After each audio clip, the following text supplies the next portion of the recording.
What's up, guys and gals? It's your host with the most, Griever, as always, bringing you guys One Piece, the next piece of One Piece, chapter 1026. Let's get underway, the pivotal clash, because this review is late as fuck. So let's just get right into it. Right off the bat, we're seeing everyone in the flower capital of Wano. Everyone's just doing their thing. And a lot of people, honestly, I got really caught up watching everybody else review this chapter because there was a lot of good things said.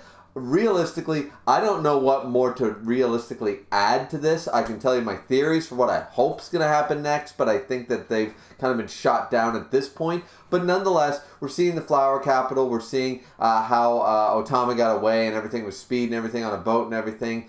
We see the Tengu dude really super worried about her and yada yada, but they're all chilling in the flower capital, and nobody can tell that the giant Onigashima is flying towards them because of all the cloud coverage and everything like that. So we also see one of those weird like Sheikah symbol people that we've been learning about. I believe this got to be some form of devil fruit. At first we had that squirrel girl that had it, but she had a smile of that. So what's with the paper thing? Is that like another one of Orochi's like barrier people, or somebody with another devil fruit that has this communication tactic? Because it seems a little like too ninjutsu sort of deal, you know what I mean? Like it's not technology or anything like that. It seems a little unnatural in that respect. So it could be a devil fruit or something like that, or maybe that's just Kaido. I don't know. Anyways, we're seeing the big face-off between Kaido and Momonosuke here. The two dragons face to face. Nobody seems to know who so this guy's reporting. This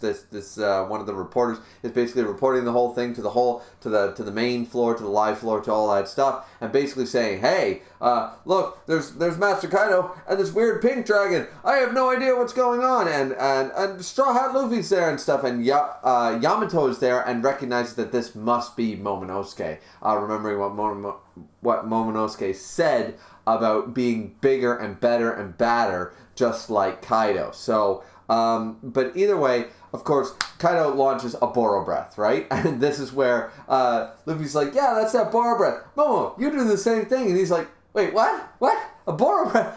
I don't know how to do that shit." He's like, "What are you talking about? You're a giant dragon now." "Yeah, I've been one for all of like 5 minutes. I'm still scared to be up here. What are you talking about?" And boom, so Kaido launches a Boro Breath. Apparently Momonosuke is not able to launch one, or doesn't know how to yet. So even though the size changed and maybe the strength, not the abilities, didn't gain 20 years of advancement on abilities just and knowledge of the Devil Fruit, not like Luffy working with Rayleigh and stuff, or training by himself and stuff. It's not like a quick, because otherwise that would be kind of broken if you think about it, because by that argument, Luffy could go to Shinobu, not that Luffy would ever do this, but Luffy could go to Shinobu, or Zoro could, and say, "Age me 3 years.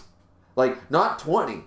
Age me a couple more years. Age me 2 to 3 years. 2 to 3 more years of how strong I would be if I continued to train." That's not the way it works. Luffy's not going to unlock Gear 5 and 6 because Shinobu ages him, right? So that it doesn't work like that, so to speak. So that actually makes a lot of sense when you realistically think about it. So this is where Luffy says, "Here, there's something I want you to do." And he whispers it, and we don't know what it is. And then Luffy just jumps forth and goes, "Elephant gun!" Boom! Like, just pounds up. Not Gear 4, it's just Gear 3rd. It doesn't seem to be Conqueror's Hockey, just a straight-up elephant gun to slam down Kaido. We've seen him be able to do this before, so reminiscent of their first encounter, their first fight, where he just, like, he goes up top, right on Kaido's dragon head, and goes, "Elephant gun!" Boom! And slams him right back down. So we know that works not to damage Kaido, but to knock him down. This is where Luffy apparently told him, "Bite Kaido." And Momo's just like, I can't. Luffy, how could you ask that of me? I can't do that. But then he remembers, and you also, guys, everybody has to remember that these memories that we're seeing of Momo, even though he's aged and all that stuff, this is taking place like what, 6 months ago? A year ago? Maybe? Like, all this stuff, remember, they jumped in time just recently. It's only been months, not years. So Momo can remember Kaido from 20 years ago, hanging above that. His father's death, his mother's death, he remembers all this as though it was literally last year. Hell, my uncle has yet to get over his brother's death, and he died almost now a year and a half ago, and he's still not really ready to do a funeral for him, because he just, like, you know what I mean? So it's like, and this is just a little kid. So you can imagine the amount of emotion that's going on here. So it's great that they show these flashbacks, and to us, they're flashbacks. To him, it's a memory that happened yesterday. You know what I mean? Like, to him. So Momo just fine fuck it is basically what he does, and chomp down on Kaido. Chomp! And it initially seems to hurt him. Those teeth seem to be digging into his scales. And this is where he just keeps biting, and Kaido initially, while shocked by this initial attack, just like with Luffy's elephant gun and stuff, at the end of the day, it doesn't seemingly able to do really anything to Kaido. I'm not seeing any blood drawn and stuff. His teeth did sink down into the scales, but is it just compressing it? Did it actually pierce Kaido? I'm not sure. It's sort of hard to tell, but because Kaido just looks back and goes, "What the hell do you think you're doing, brat?" You know, sort of idea. And Momo's like, "Oh shit." At first he's thinking that, and then he's like, "Well, you ruined my country. With that, if it wasn't for you, my mom, my dad, Wano Kuni, everything would still be fine if it wasn't for you." So he just keeps biting harder, and then Yamato decides to jump in. It's like, "Get away from him, Momonosuke, I'll help." But Luffy jumps in first. "Way to go, Momo." Boom! Right, socking Kaido right in the face and stuff. And this is where we get, there's an amazing speech that happens here, and I think this is what's going to get Momo actually into the fight. I think, unfortunately, I still want Zoro up here. I think Zoro did the best out of the the rooftop gang. Realistically, I think that Zoro was the most impressive, even more impressive than Luffy. I think he was the most impressive person in the entire rooftop gang fight. So maybe that's as far as Zoro's going to get to go in this arc. I still wanted him back here to try that one more time. Be like, all right, one more time, one sword style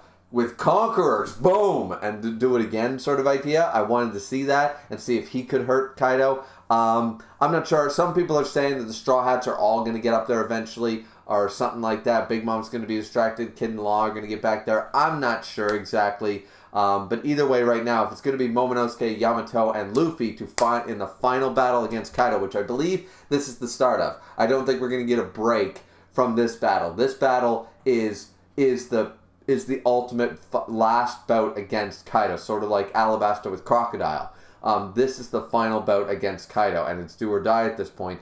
But at this point, that being the case, Momonosuke, who's afraid of heights, afraid of fighting, doesn't know how to borrow breath, is still afraid. Luffy ends up making him a combatant, realistically here. And we might get Momonosuke in hybrid form. Hybrid form Momonosuke to go, all right, let's do this and stuff. And then Kaido will look at him and see Odin, because that was implied with Shinobu when she aged Momonosuke.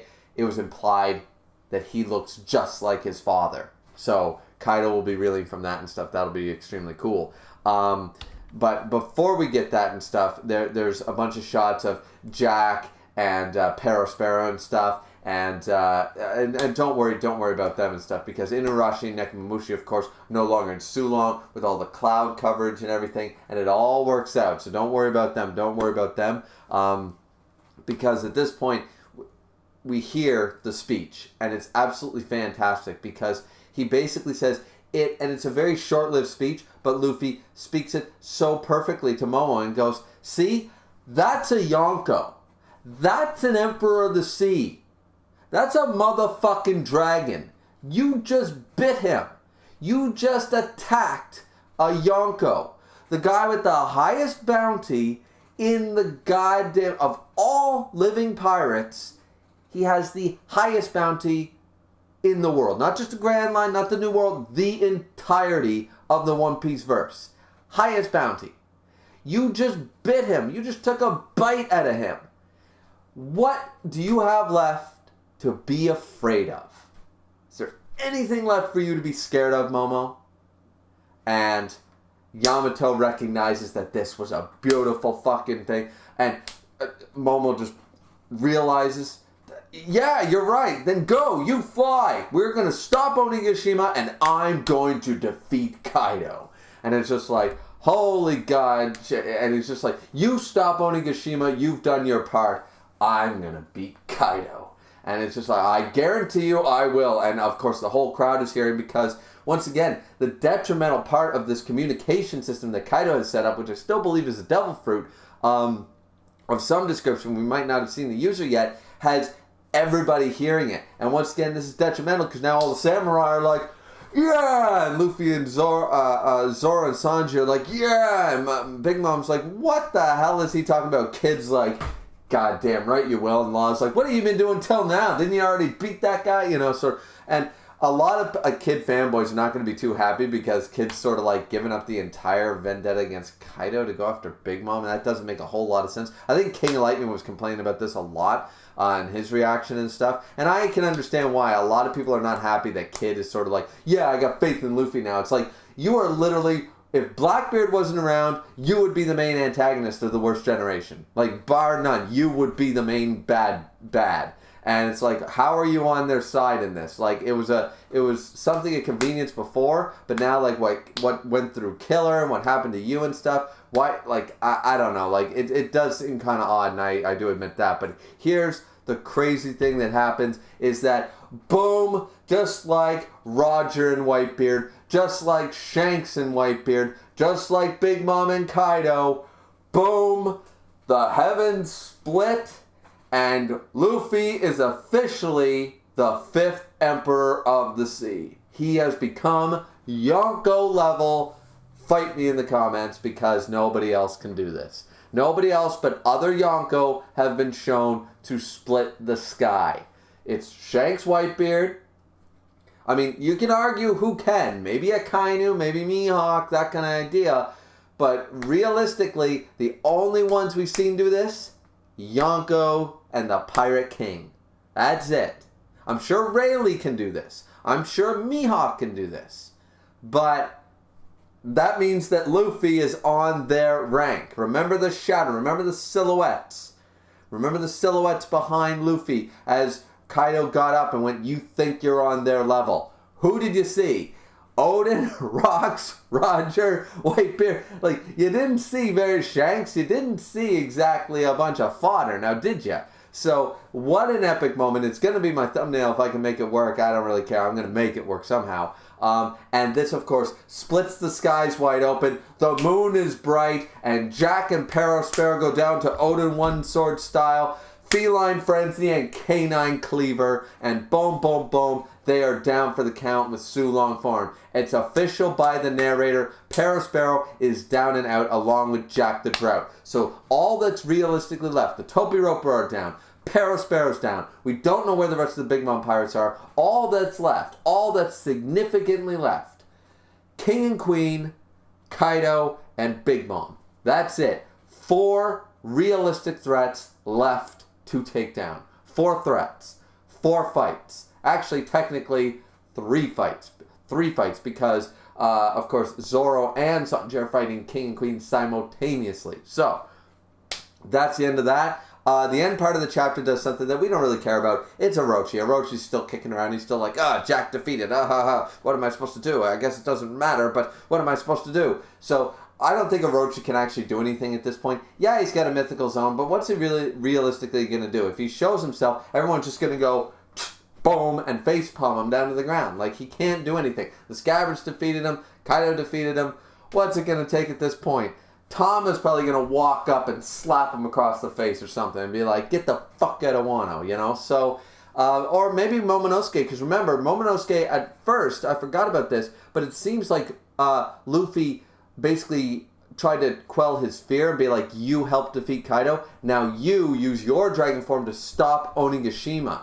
So maybe he's going to try to figure out how to use his dragon clouds to sort of slow the process or halt the process, while Yamato and Luffy double team Kaido.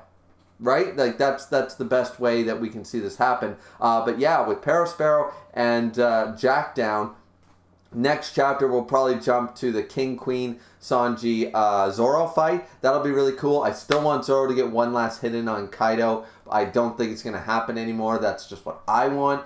But what do you guys think is going to happen? I thought this was an excellent chapter. Apparently no break next week, so that's really, really cool. And where this is already a super late review, that means we only have to wait a few days. A few days. And I'm like, hell yeah. So whatever you guys thought of the chapter, let me know down in the comment section down below. Very, very sorry that this video is so late. There was a lot of other stuff going on, a lot of other videos to make, and this one sort of took a back seat. Just basically down to the view count. This is one of my least viewed reviews that I do week to week, so it has to be put on the back burner rather than the ones that get me more, right? So priorities, priorities, priorities. But I hope you guys understand that, and I hope you enjoyed the review nonetheless. So like, comment, subscribe, and don't forget the fourth and most important thing, to drink responsibly. As always, as your host with the most, Griever, always does. And we will see you beautiful people back here again for the next piece of One Piece. See you next time, ladies and gentlemen.